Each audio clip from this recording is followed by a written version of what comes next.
Bonjour à tous et à toutes, j'espère que vous allez bien. Je suis vraiment très contente de vous retrouver dans cette nouvelle vidéo qui va changer un petit peu de d'habitude puisqu'il s'agit d'une vidéo tuto sur comment réaliser une couronne automnale.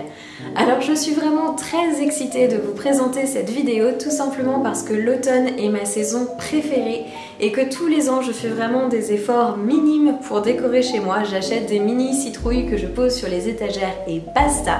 Mais cette année, j'avais envie de voir les choses en plus grand et donc je me suis procuré tout ce qu'il fallait pour réaliser cette superbe couronne en fleurs séchées. Alors pour la réaliser, ça m'a pris environ 1 heure au total, c'était vraiment super rapide. Vous pouvez même faire ça avec des enfants si jamais vous avez envie de les occuper un petit peu pendant une après-midi. Et sans plus attendre, sans plus blablater, je vous laisse avec la suite de la vidéo pour découvrir comment je m'y suis prise pour réaliser cette beauté. Pour réaliser cette couronne de fleurs séchées, il vous faudra un sécateur ou une paire de ciseaux, ainsi qu'un pistolet à colle et bien évidemment la recharge qui va avec. Il vous faudra également une couronne qui vous servira de support. J'ai choisi la mienne en sarment de vigne et je l'ai trouvée chez Cultura. Il vous faudra également de la mousse, ainsi que tout un assortiment de fleurs séchées. Vous pouvez bien évidemment en acheter pour l'occasion ou tout simplement utiliser des fleurs que vous avez fait sécher vous-même. Et enfin, vous pouvez également vous préparer votre boisson chaude préférée pour vous accompagner pendant vos travaux créatifs. Pour réaliser cette couronne, j'ai commencé par positionner les fleurs qui allaient former la base de la composition, à savoir les queues de lapin et le blé. J'ai tout simplement pris les tiges les unes après les autres en coupant celles qui étaient trop longues et je les ai coincées entre les sarments de vigne.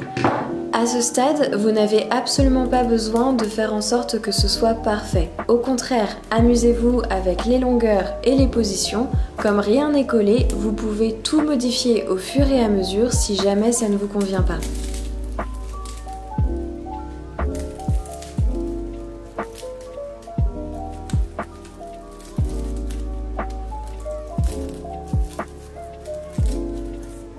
J'ai ensuite utilisé exactement la même méthode pour placer les physalis sur la couronne. J'ai essayé d'y aller le plus délicatement possible pour ne pas les casser, et comme il y avait parfois de longues tiges entre plusieurs fleurs, je les ai recoupées pour avoir des tiges qui étaient plus petites et plus facilement positionnables sur la couronne.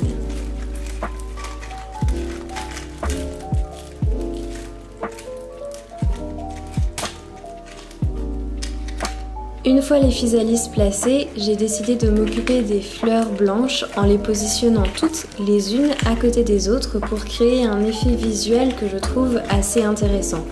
Donc pour ça, encore une fois, vous pouvez simplement tester des emplacements, d'abord sans introduire les tiges dans la couronne et puis ensuite, une fois que vous êtes satisfait de la position des fleurs, vous pouvez tout simplement coincer les tiges dans la couronne.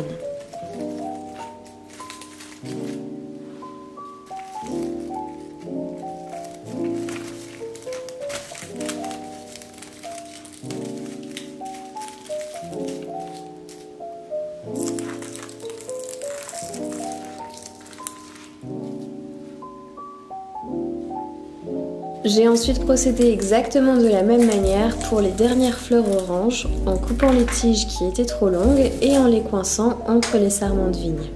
Vous pouvez ajouter autant ou aussi peu de fleurs que vous le souhaitez. On pourrait aussi imaginer rajouter des feuilles séchées que vous avez récoltées dans le jardin ou en forêt pour compléter ce style automnal. Une fois que j'étais à peu près satisfaite de la composition, j'ai décidé de passer au placement de la mousse.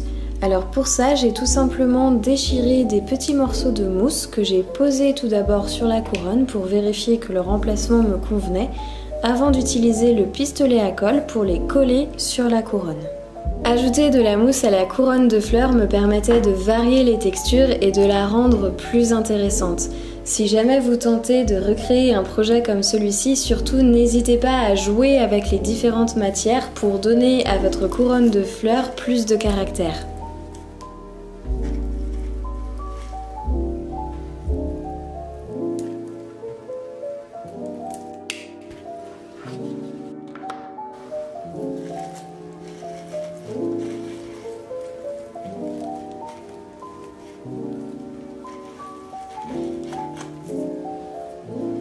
Une fois la mousse collée, je suis passée à la dernière étape. Je suis revenue sur l'ensemble de la couronne et j'ai commencé à ajouter des queues de lapin, des épis de blé ou des petites fleurs oranges là où je trouvais qu'il y avait des manques. Donc vous voyez bien que rien n'est jamais figé, comme à part la mousse nous n'avons rien collé, vous pouvez absolument tout modifier et tout déplacer si jamais l'ensemble ne vous plaît pas. N'hésitez pas aussi de temps en temps à prendre la couronne et à la regarder d'un petit peu plus loin pour vous rendre compte de ce qu'elle donnerait une fois suspendue, accrochée à un mur. La couronne de fleurs est maintenant terminée, il ne reste plus qu'à admirer son travail.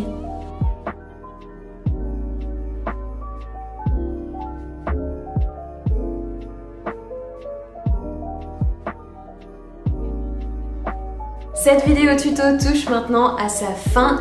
J'espère que ça vous aura donné envie de créer votre propre couronne automnale. De mon côté, si j'avais su à quel point ce serait rapide, facile et surtout à quel point ça rendrait bien sur ma porte d'entrée, j'aurais probablement pas attendu autant d'années avant de m'y mettre. En tout cas, j'espère sincèrement que la vidéo vous aura plu et comme toujours, je vous dis à très vite.